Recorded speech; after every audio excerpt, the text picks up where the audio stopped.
Hello, everybody. Thank you for that introduction, and thank you for minding the agency during my confirmation process. I'm very, very happy to be here today. I'm proud that President Trump has appointed me to the position of trust to carry out his agenda to make America healthy again. This is the mission that President Trump and I hold in common, and that has inspired a tectonic outpouring of enthusiasm and support from the American people. It's not difficult to understand why. In the U.S., 6 out of every 10 adults have at least one chronic disease, and 4 in 10 have 2 or more. The U.S. has the highest age-standardized cancer incident rate among 204 countries in the world, nearly double the next highest rate. Asthma and autoimmune diseases are far more common in the U.S. than in any other part of the world. Prior to COVID, American life expectancy averaged 7.8 years. That's about 4 years shorter than comparable countries. Autism now affects 1 in every 36 kids, a more than 4-fold increase over past decades. 18% of teens suffer from fatty liver disease. Nearly 38% are diabetic or pre-diabetic, and more than 40% are overweight or obese. These conditions were virtually unheard of when my uncle was president, 1960 to 1963, when I was a 10-year-old boy. The sperm counts and testosterone are down about 50% in American boys, and our girls are reaching puberty 6 years earlier than historical generations. Our only solution to these issues seems to be more and more pharmaceutical interventions that don't seem to be alleviating the problem, and in many cases appear to be worsening it. Over-medication, particularly in children, is a growing issue. More than 3.4 million American children are currently taking medication for ADD and ADHD, and yet the numbers continue to rise. President Trump has asked me to reverse the epidemic of chronic disease. The way to do that is to bring HHS to its full potential as the steward of the American healthcare system. That is the mission that I want to share with you. I have a vivid memory of visiting NIH when I was a boy. My mother, a woman who worked for my mother, had a husband who was an NIH scientist. And when I was that age, I wanted to be a scientist. And he would bring me to NIH, to the labs, to look at the rats and the guinea pigs, and to look through the microscopes. And for me, that was an extraordinary thrill to see scientists who were engaged in this existential search for existential truths, and who were working to make our country stronger and to make our people stronger. Those were different times. America was at the apex of its power and prestige, and all the world looked to us for leadership. This was particularly true of NIH and CDC and FDA. They provided the gold standard of science and research, trusted the world over. They produced scientific heroes like Bernice Eddy, Sarah Elizabeth Stewart, and Frances Kelsey. Frances Kelsey was, of course, the young FDA scientist who, through her own stubbornness and integrity, saved our country from the scourge of thalidomide and left a wake of grim birth defects and grotesque mutations and deformities across Europe. In 1962, my uncle John F. Kennedy honored Stewart with the President's Award for Distinguished Federal Civilian Service, the government's highest civilian honor. The greatness of NIH was rooted in its unimpeachable integrity. It truly deserved the reputation for conducting science in the public interest. Countries that didn't have their own research institution, for example, the new countries of post-colonial Africa, trusted American science so much, and many of them wrote into their own laws, if the FDA approved it, then it's approved in our country as well. I want the agencies under HHS to earn that level of global trust. And what is the path to public trust? The path to trust is always through transparency. Transparency is the foundation of science, and it is the foundation of democracy. I think it's significant that an overwhelming majority of the men who signed the Declaration of Independence, who were this nation's founding fathers, were also citizen scientists. These included Thomas Jefferson, George Washington, John Adams, James Madison, Benjamin Franklin, Benjamin Rush, a physician, Julian Bartlett, a physician, Matthew Thornton, a physician, and Oliver Wolcott, a physician. Science and democracy were born together during the Enlightenment, and they share the same ideals for openness, for public access, and for transparency. Science and democracy flourish from the free and unimpeded flow of information. No one trusts science that isn't transparent about its research hypothesis, its raw data, or its conflicts of interest. No one trusts a government built on lies, on secrets, on cover-ups, and propaganda. That's why my uncle famously observed that the word secrecy is repugnant to a free and open society. Healthcare policy has been the subject of intense controversy for 20 years.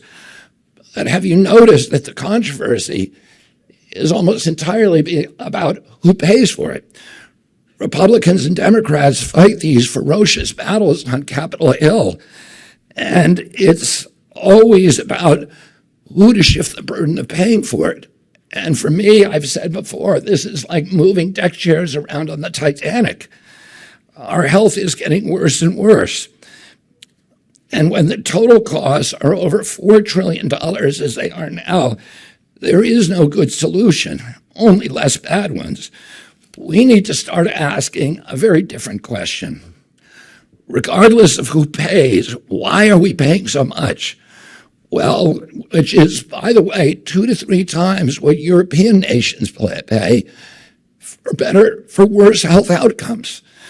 Well, corruption and efficiency may be part of it, but the main reason is quite simply that Americans are very, very sick. We are, in fact, the sickest nation on earth with the highest chronic disease burden in the world or in the history of the world.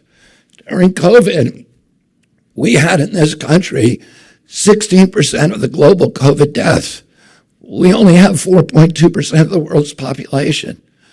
So something we were doing was utterly wrong. And the CDC says that's because we're the sickest people in the world. They say that the average American who died from COVID had 3.8 chronic diseases. So were they dying from COVID or were they dying from chronic disease? According to some estimates, 90% of healthcare spending today goes toward managing chronic disease. When my uncle was president, it was 0. We didn't even have drugs for chronic disease then. And now it's become a burden that's threatening to sink our country. So my main mission at HHS, in which I hope that you will all join me, is to reverse the chronic disease epidemic in America. How are we going to do that? It isn't by replacing one paradigm with another one by force. I'm not going to come in here and impose my belief over any of yours. Instead, we're going to work together to launch a new era of radical transparency. Only through radical transparency can we provide Americans with genuine informed consent, which is the bedrock and the foundation stone of democracy. Transparency allows diverse parties to establish common ground of mutually trusted information. That's a basic precept of science. Results have to be reproducible. The whole experiment has to be open to scrutiny and replication. It's no secret that many of our institutions of democracy, of course, but even of science and medicine, are no longer transparent. As a consequence, they have become inefficient, dysfunctional, or corrupt. They have fallen captive to the profit-making industries. They have stagnated in bureaucratic secrecy and in siloing.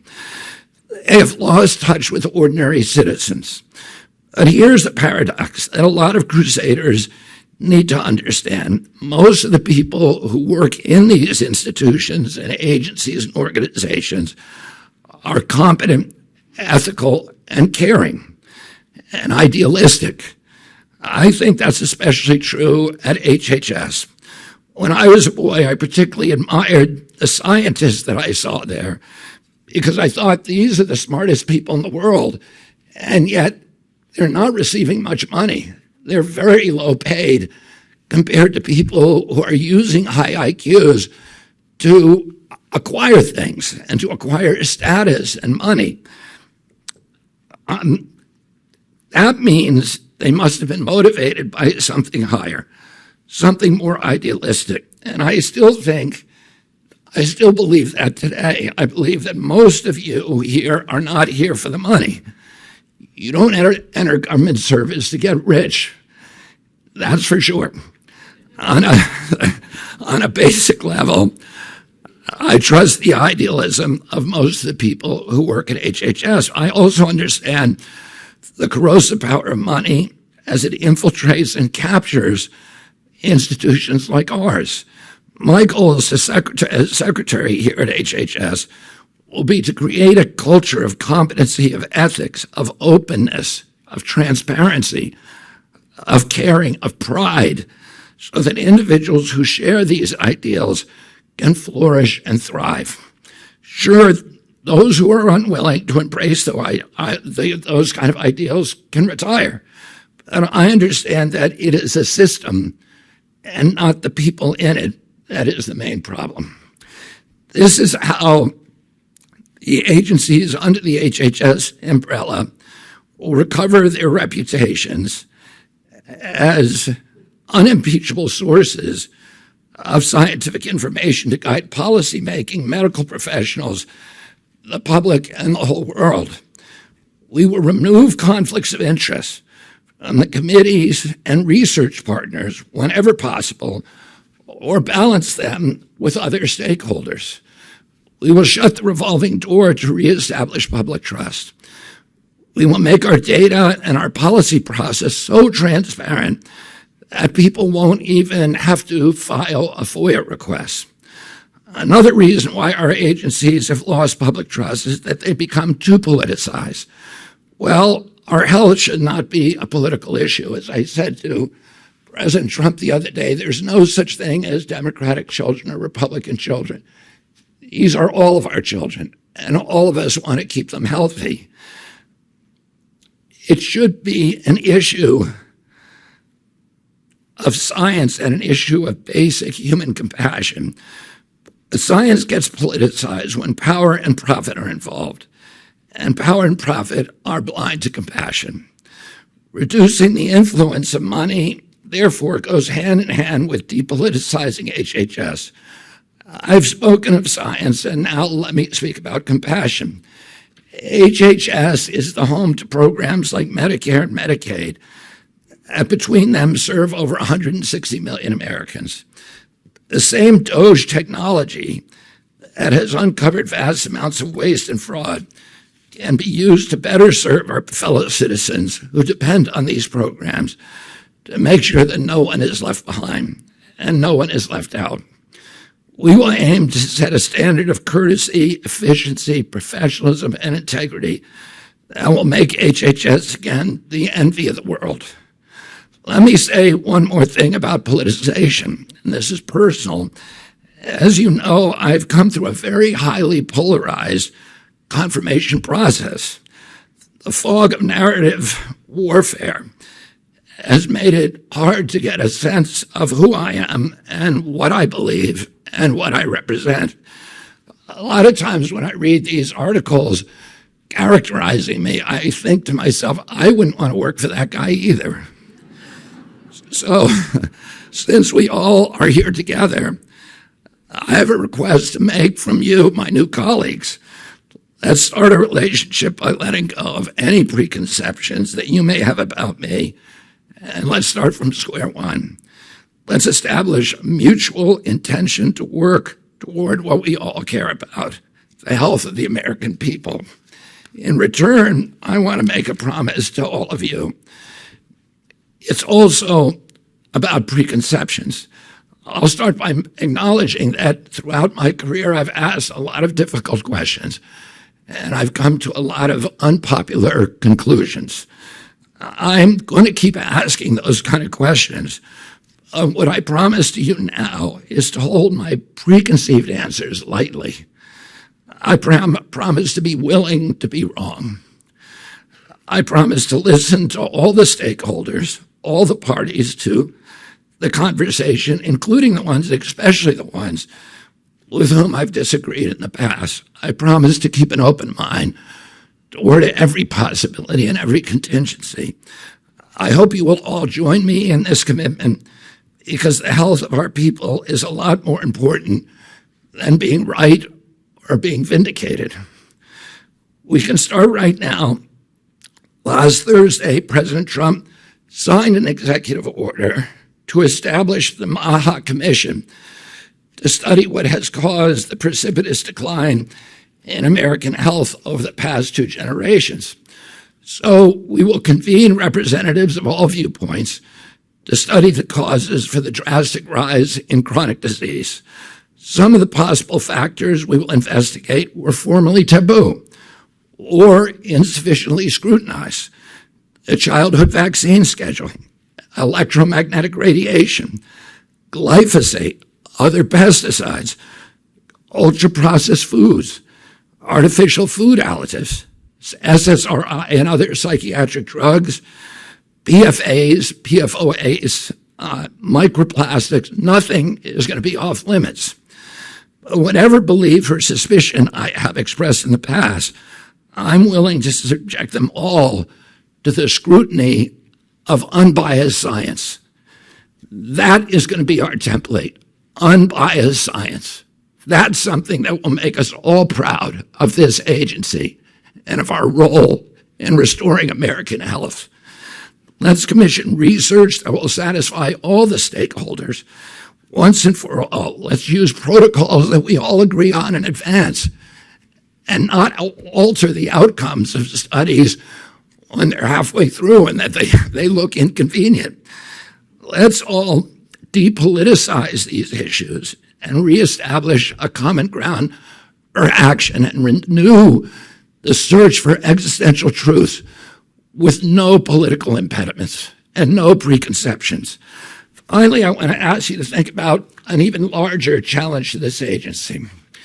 If we're really going to end the chronic disease epidemic, we need to recognize the connection between the physical decrepitude that now beleaguers our citizenry and the pervasive spiritual malaise that has left so many young people feeling alienated, dispossessed, disconnected, purposeless, and hopeless. Spiritual and physical maladies thrive on one another. They feed on one another. Our overall wellness must begin with a spiritual question. How do we relate to ourselves, to each other, to our communities, and to the planet? Vested interests and malignant political actors profit and flourish when we are atomized and fragmented, and uncertain when we can be easily propagandized, when we live in fear and helplessness and victimization. These forces prefer to have us in terror and anxiety, which disable our capacity for critical thinking and make us more compliant and more credulous. They want us hiding from ourselves to avoid our own shadows and dulling our pain and loneliness through sedation and distraction. Yet inside of us, we know that love and self-knowledge are the only true paths to good health.